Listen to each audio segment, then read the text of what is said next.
Hello boys and girls, I'm here today with another video, a new video about a couple of things for the Odin 3 of course. And say hello to my little friend here. This is Todd The Conspirarist. Hello Todd. Say hello Todd. No, he doesn't speak, he's a stuffed animal.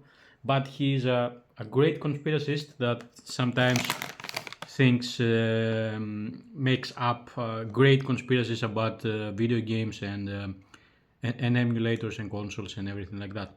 I'm eating some spicy zluk.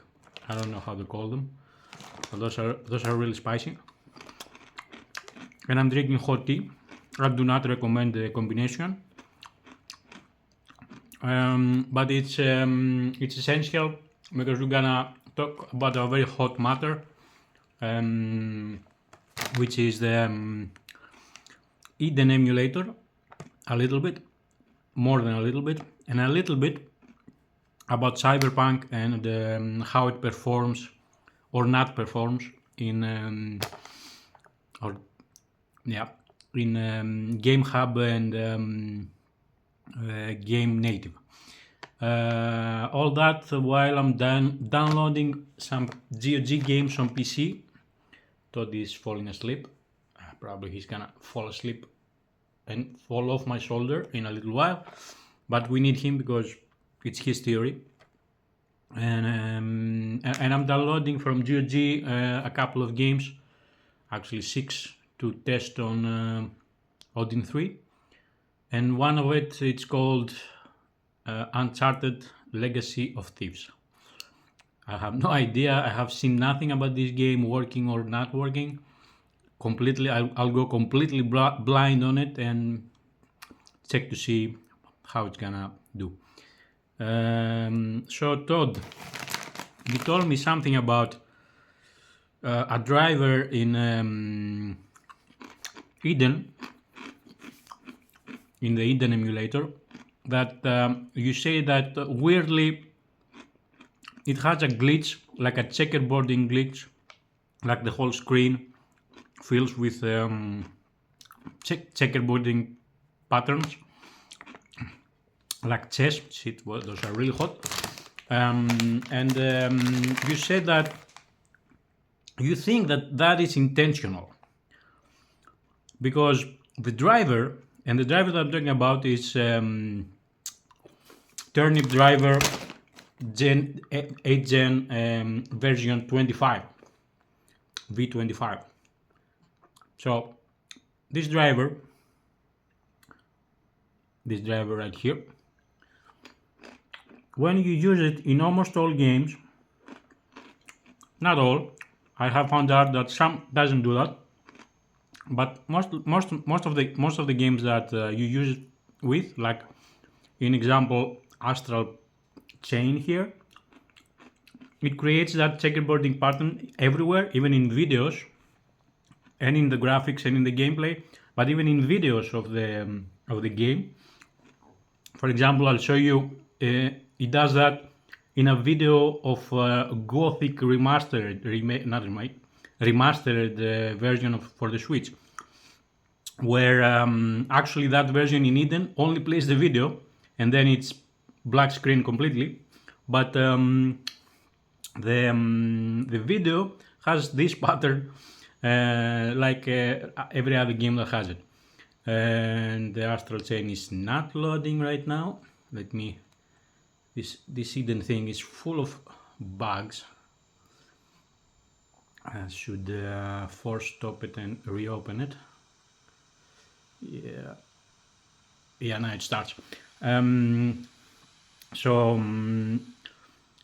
Todd told me that he thinks that is intentional. And I asked Todd, there you go. You see this glitch? It's everywhere. And the problem is that this driver is amazing. It literally plays most of the games that I have tried. They're not a lot, the games, but difficult games that usually don't work. They work with this driver very well, except this glitch.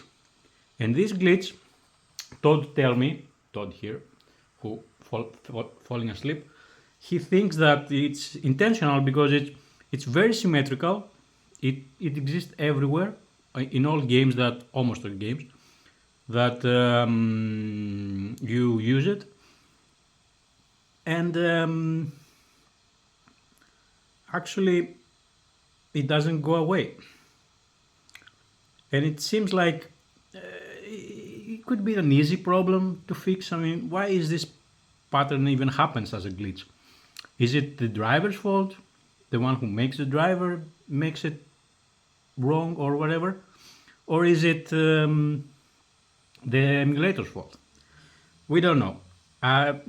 Todd has some crazy ideas, probably in his dreams. He sees those things in his dreams.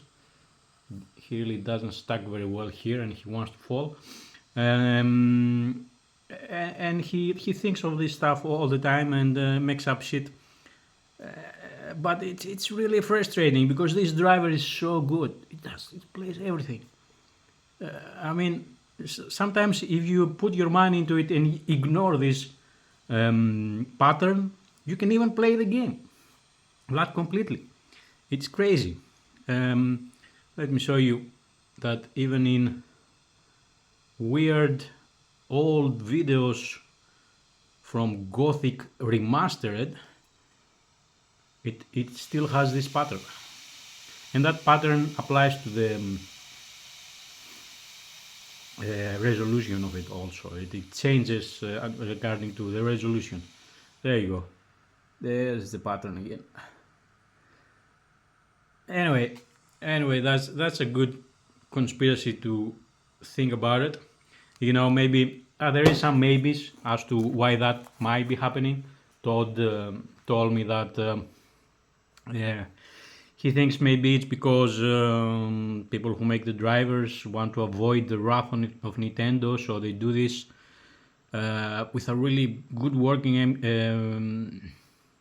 driver, just to avoid being sued or whatever. It's a crazy theory, but at least it's fun. I think you can have a conversation with it and maybe have a laugh or two. Todd doesn't laugh because he's a stuffed animal, but he really enjoys from the inside. He enjoys those things. Yeah. Anyway, I tried it yesterday a bit, not too much, because I'm mostly into PC gaming anyway, and I have all those games on Switch anyway, on Switch Lite. And I see that there are problems with it, that slowly some of them being fixed into being better, but nowhere near, really playable or anything. Some games don't have a problem to play, like Monster Hunter Generations doesn't even have it's one of the games that doesn't have the checkerboarding. Come on, Todd, stay awake.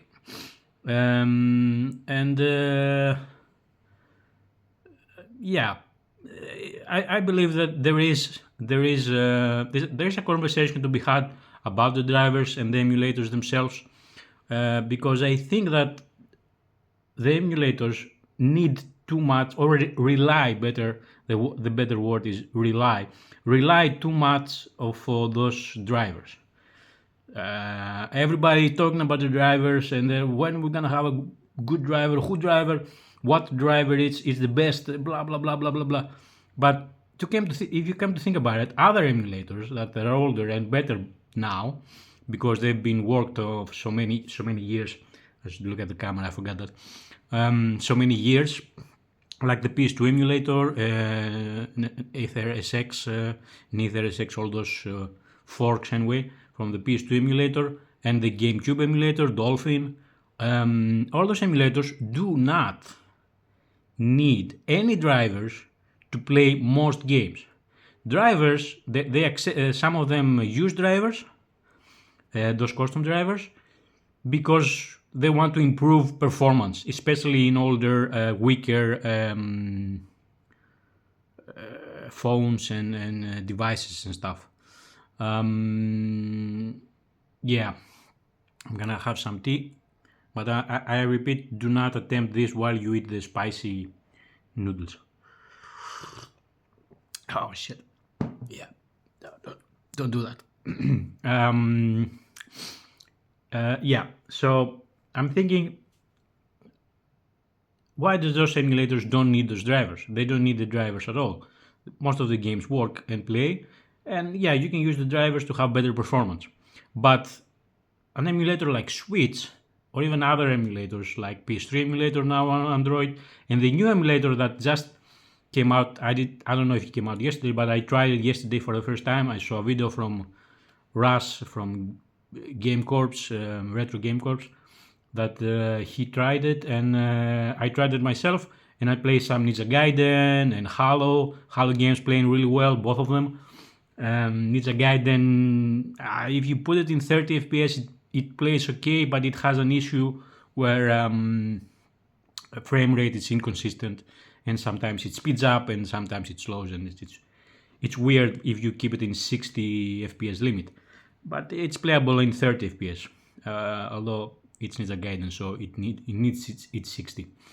Anyway, that emulator, X1 Xbox emulator, X1 box emulator, those names need help. They use those drivers in order to achieve what they achieve. And I have tested some drivers on it, and I see that, for example, in Conquer, the squirrel, that he and Todd are buddies from the old time, from the Nintendo 64 times. Some of them improve the performance, and some of them are not so good in the performance. So they do need the drivers. Those emulators need the drivers, but others don't. So I'm thinking that maybe developers should not rely so much on emulators, on drivers, but work more on the emulators. Of course, most of them do that on their free time, and it's for free and everything. And I believe also that is a problem, that they're doing it completely for free. They cannot even technically accept donations because of Nintendo trying to sue everyone not to make emulators, to stop the emulation process making. So it's frustrating. It's frustrating to see that it feels like the emulation building, how to call it, making, kind of slows down.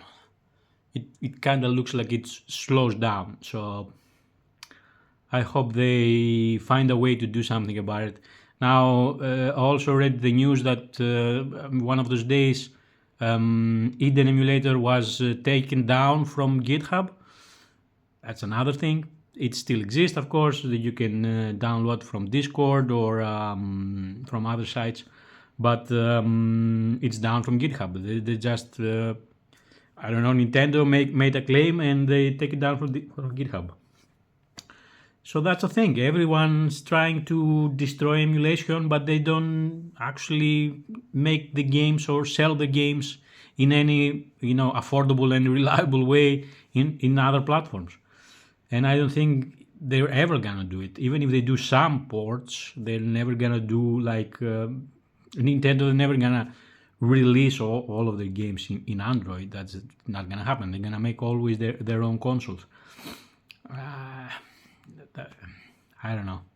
It's kind of frustrating. I see the time. I have more time. I don't want to make the video too big, but I also want to talk a little bit about Cyberpunk.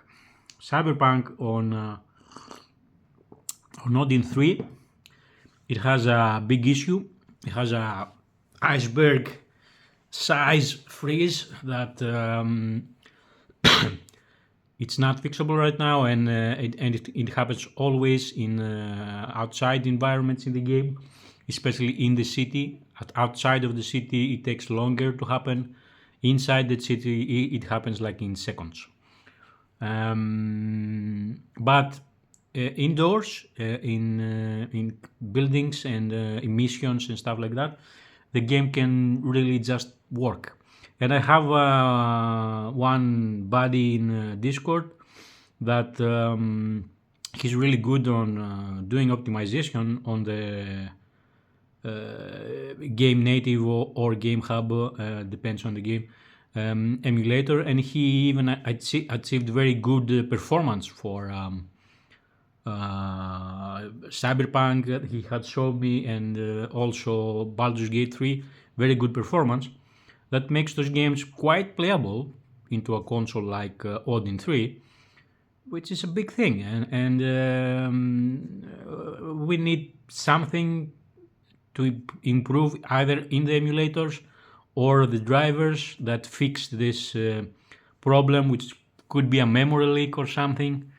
It seems to happen from the way that it happens. It seems like it could possibly happen always in the game, even in indoor environments, but in indoor environments could take like a lot of minutes to happen, which is good because indoors is really playable because of that, but outside not so much.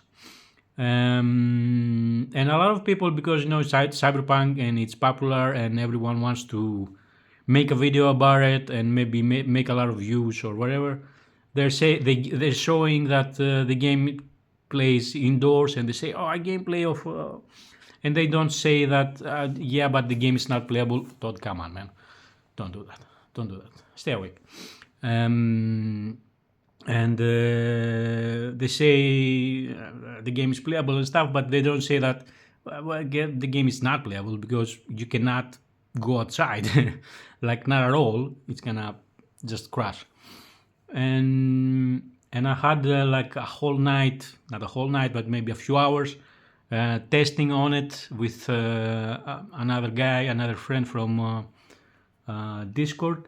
And we solved the mystery of one video that was showing the game playing for like 30 minutes, 35 minutes, with no crashing, supposedly. But that wasn't the truth, because that wasn't the truth, because most of the game was in indoors, like 90%, and there was a section where the guy went outside with a car driving. So he went outside, and after a few minutes, maybe a couple, 2 or 3 minutes, the game crashes, of course. And a lot of people use that video in order to say, no, Cyberpunk is very playable and it plays and it doesn't crash and that. No, it doesn't. It depends on if you are inside or outside in the game. Anyway, the good thing is that the game plays really well and quite well in performance-wise, but it needs something to be fixed about this freeze. Yeah, so I see that all my games downloaded, and I'm gonna transfer them from the PC to the Odin. The Odin here.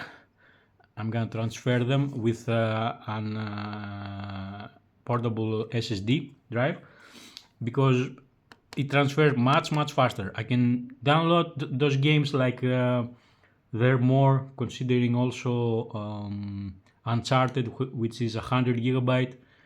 All of those games are about 300 gigabytes, and I downloaded them much faster on the PC and directly onto that portable SSD drive, and then I'm gonna copy them much faster on the SSD of Odin, on the drive of Odin, to test them on Game Native first, and if they don't work, on Game Hub also, and Winlator also, to see if they're gonna work. So this is it. This was the conspiracy that Todd told me, and I think it's crazy, but Todd really believes in it. But Todd is really stubborn about those things, so I don't think he's gonna get it. He's gonna let it go very easily. Anyway, probably is gonna snowball it into something bigger. That's what he does usually. But this was the video, and I'm gonna keep eating my spicy noodles. I don't know how to call them. They're not exactly noodles. It's like chips, but anyway. And drinking my tea. And see you next time with more videos. I'm gonna test all of those games and make videos if they work. And I'm gonna leave Todd alone to his conspiracies. See you next time, and best of luck.